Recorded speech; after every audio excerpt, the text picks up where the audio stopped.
Fuji-Q Highland is often considered to be the premier thrill park in Japan. This park is tight on space, but they have built a series of record-breaking roller coasters through the years. This includes rides that were once the world's tallest roller coaster, the world's steepest roller coaster, and the world's fastest roller coaster. Then their coaster lineup is complemented by a series of wild flat rides and some dark rides. In this video, I will rank the park's top 15 rides and attractions.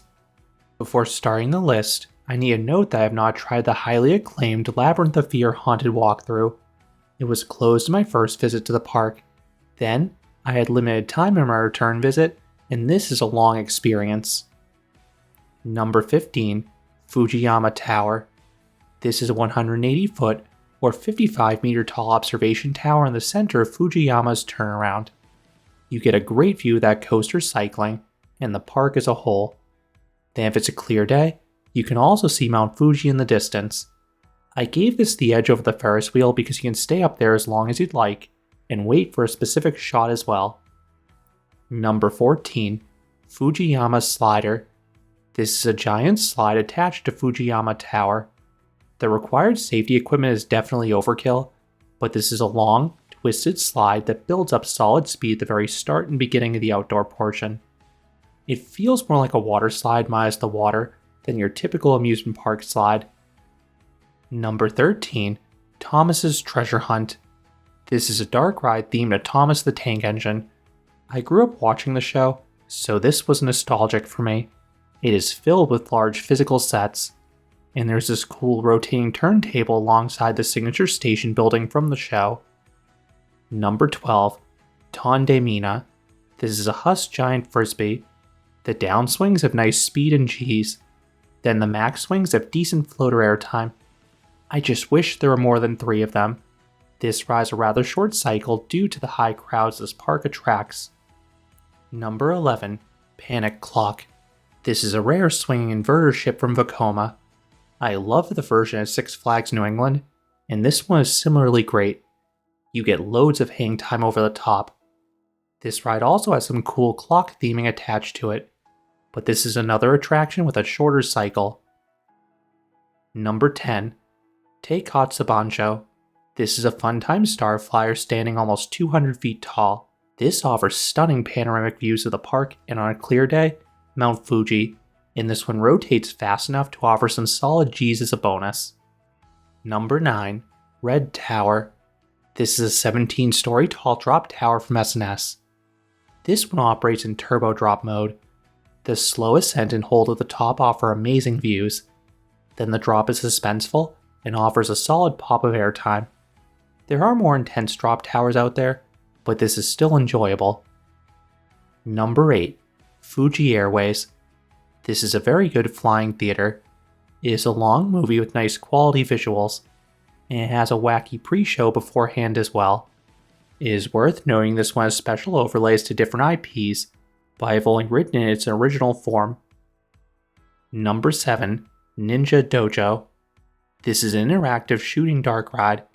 It is a nearly identical ride system to Toy Story Mania, and I love the pull gun system. It is fun and responsive. There are plenty of targets with a wide range of point values. The screen quality and animation are just okay, but it gets the job done. Number 6, Tentekomai.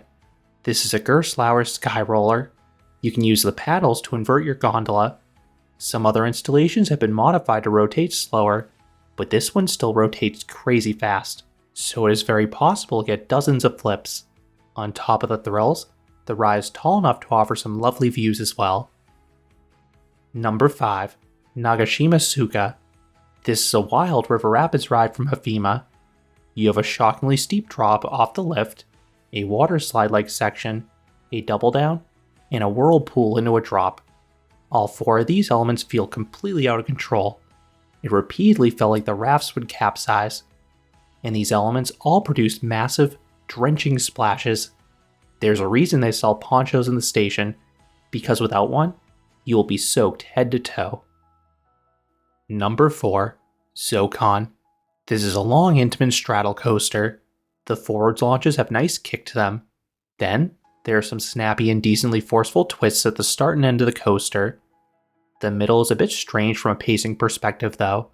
After a surprise backwards segment that's solid, you head indoors for a very long pre-launch sequence, but the ride's awesome audio score is blasting at least, so I always had a smile on my face even if there was a lengthy break in the action. Number 3. Takabisha. This Gerstlauer Eurofighter has a diverse layout. After a surprise indoor section, the first half starts with an intense LSM launch. Then, there are 3 large inversions with some hang time. You then hit a brake run and ascend a vertical lift. This does disrupt the pacing, but it leads to the once record-breaking 121-degree drop. This plunge has some epic ejector air time. Then, there are 3 more disorienting inversions. Despite the over-the-shoulder restraints, this ride is reasonably smooth and light on headbanging, unlike its near clone at Nickelodeon Universe in the United States. Up next is an honorable placement for Do-Dodonpa.